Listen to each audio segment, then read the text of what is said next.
Also tonight, the latest on coronavirus concerns around the world. It's not just taking a hit with the world's health. The world economy is also suffering the symptoms of a sickness that shows no signs of stopping. The Dow fell a little more than 300 points today. That's thanks to a last-minute surge after slipping 1,000 points earlier in the afternoon. More than a dozen new countries reported their first cases of the virus, with some 50 countries now claiming some infections. States are ramping up their response for possible cases as well. Governor Northam told 10 on Your Side today that Virginia is ready if coronavirus appears in the Commonwealth.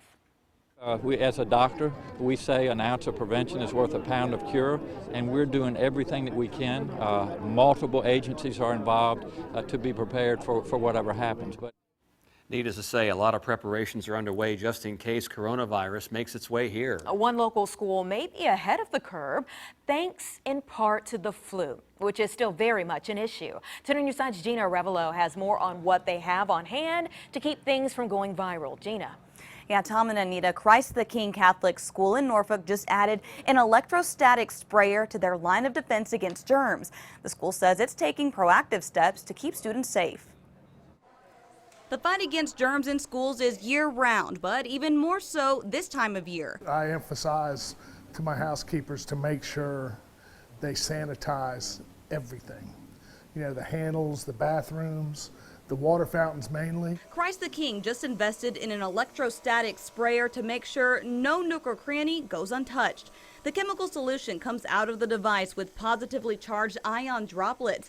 This allows the spray to cling to hidden and hard to reach surfaces like inside cubbies and underneath handrails. The spray completely engulfs that area that you're cleaning. It's the same technology that's being used to fight the coronavirus overseas, and while that's not their main concern, it's an added layer of protection. 10 on Your Side obtained this letter from the Richmond Diocese that encourages basic hygiene practices to prevent the spread of any illness.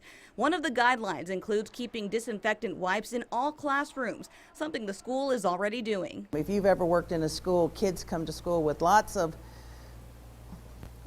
viruses and different things, pink eye and all that kind of stuff. So we're just trying to keep everybody healthy. Last year, the school had to briefly close because so many students were out sick with the flu.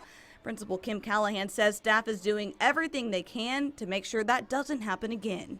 The children are our first and foremost priority here. We want them to be safe. We want them to be healthy. The electrostatic sprayer will be used when kids go home for the day, on top of sanitation practices that are already in place. Live in the newsroom, Geena Arevalo, 10 on Your Side. All right, thank you, Geena. We have more coverage in a special coronavirus section of WAVY.com. And on NBC Nightly News, a look at whether wearing a mask will actually protect you from getting the virus. That's coming up after WAVY News 10 at 6.